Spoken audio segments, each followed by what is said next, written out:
There's something very interesting that lives in the woods here, and it wants to be expressed through your body. And I'm looking at the shapes of the trees where they're fallen like this, they're crossed over, all the little branches coming out like this, and it almost leads you to become in the moment is what is required as a dancer, to mirror your surroundings and to interact.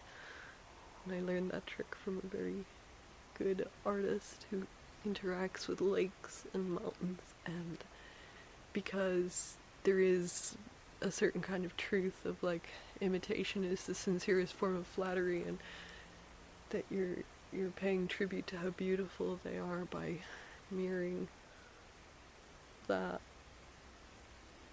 which you see in front of you, and you are in the course of moving like them, because trees are always in movement. Even if they seem stationary, there is always movement. The wind, and with little mushrooms that are growing off to the side, little needles and pine cones. You're forming the shapes with your hands and you're interacting. It's a form of biomimicry, or it's something. There's something deep and integral, and there is something to do with a chameleon, sort of magic of being in a place and allowing yourself to be maybe hidden.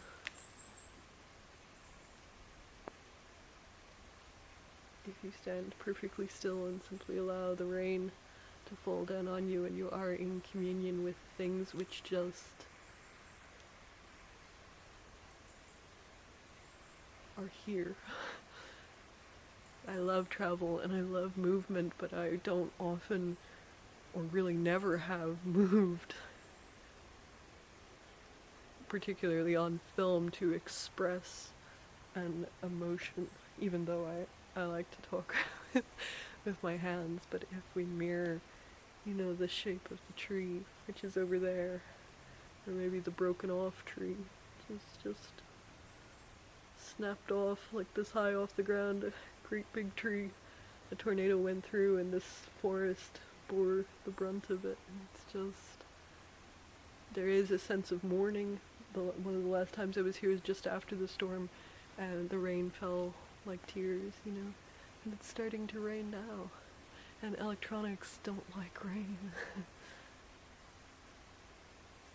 And trees which are lying on their side, still half rooted, half in life, half out of life. And the remainders are standing, leaning, supporting, watching each other grow. Something very beautiful. And if you look at the texture of the bark, like my bark is very, very smooth and very pale and very translucent, in this kind of light in the window at the top of the trees here. But their bark is gnarled and moss covered. And that's the thing, this is like a whole ecosystem that you're interacting with and responding to with your body as mammalian as it is safe here. Like, this is a form of psychological safety for whatever the dangers the forest held. Leaving the forest held one we couldn't even conceive of, And I love eating regularly. I love food. I'm a big fan of gardens and planting and, but there was something lost in that transition to agriculture and stepping out of the forest and away from the hunt and away from the feminine look that was bestowed, where all of a sudden it became not eating seasonally, but stored and held onto, and then you had the concept of property, and it was no longer our forest or brother and sisters in what we interacted with, but we caused ourselves to be fed. And if we look at our modern, ancient but new religions, they use the language of agriculture and fishing and things which are ways in which the masculine feeds itself. It's not the feminine foraging, or indeed the very feminine metaphor of the hunt and the luck of it, and the thrill of it, you know.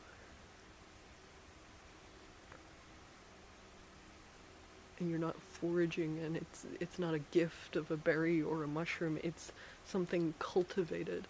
And we're probably reaching, particularly with modern agriculture, an end of that road, in that we are poisoning ourselves in an attempt to make efficient agriculture. And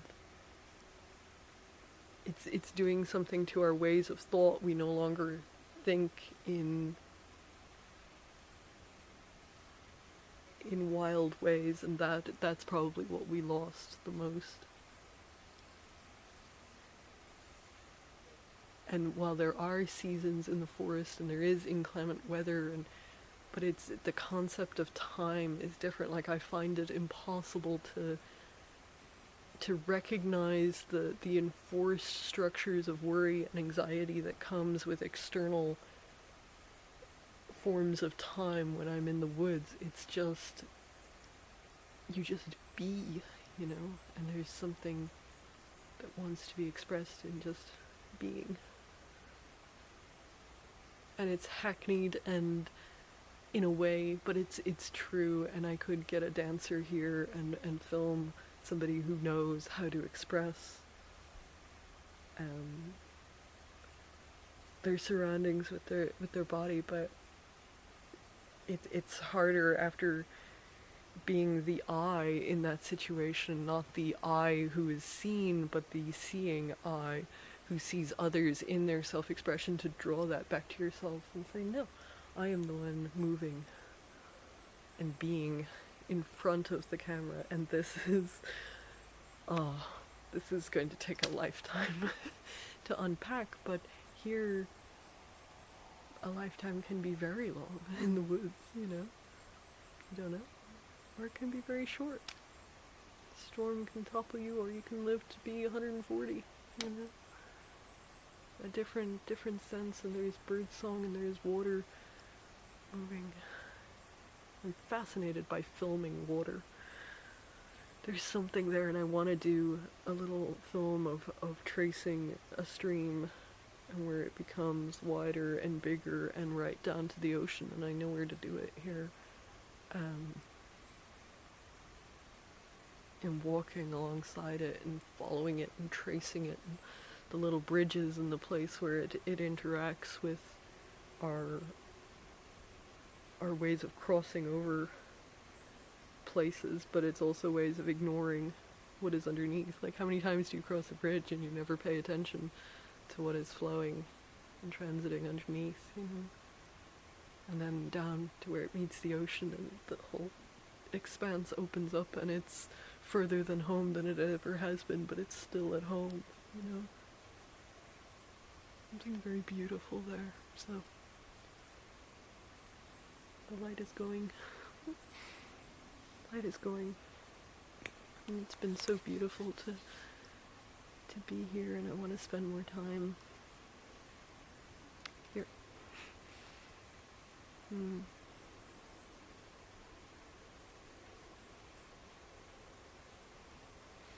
And it's funny how much truth is found when you're in front of the camera, and I'm so used to coaching people in front of the camera that I forget to implement that myself. Like, when you ask people, you know, when they step in front of the camera, there's a stiffness or tenseness, and you ask them to simply relax and move their neck and interact and say hi to a tree. Hi, tree. And that native joy that comes from being in interaction with something alive that is outside of yourself, and we forget that. And somehow the camera is a really cool way to to not only mediate that relationship and bring you into presence right here, but it's also to capture it and preserve it in a sense, you know.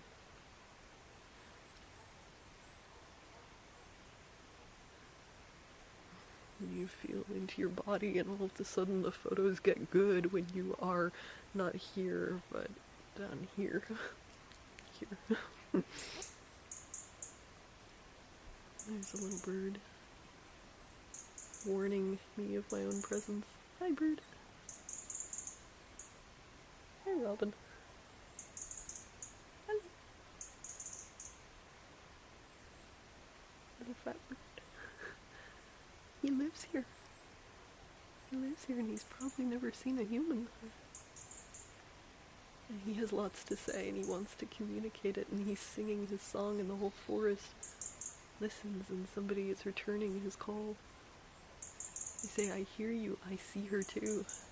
And I love the gentle way in which this medium and the forest acknowledges your presence. Like, there's a lot of times maybe as a quiet woman where the only interaction or feedback you get from your environment is danger, and that the only sense of existence you have is being threatened and not being properly acknowledged. But in the forest there is a feeling of you are acknowledged in the sense of who you are.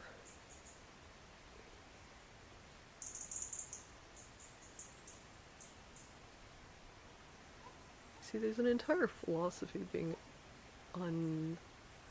uncovered here, and it's almost like a nascent, you know, tree religion, for want of another word, and it's not superseding any concepts, but it's simply animism in a very real sense of the word, in that everything here is alive. Like, there is nothing you can ignore and simply say is within its own little sphere, and you don't need to acknowledge it. And in that sense, maybe when you approach an environment with the sense of that animism, it returns the favor and says, hey, you're alive too. And that's really beautiful. It's really beautiful here. And it's freeing. And if you are acknowledged in your body as being alive, then you begin to wonder what you're bringing to this feast of life. And your presence is enough, but it's also an invitation to express that you're not simply a barren tree being acknowledged in the woods, but you will have fruit and leaves. And what does that look like for you? You know?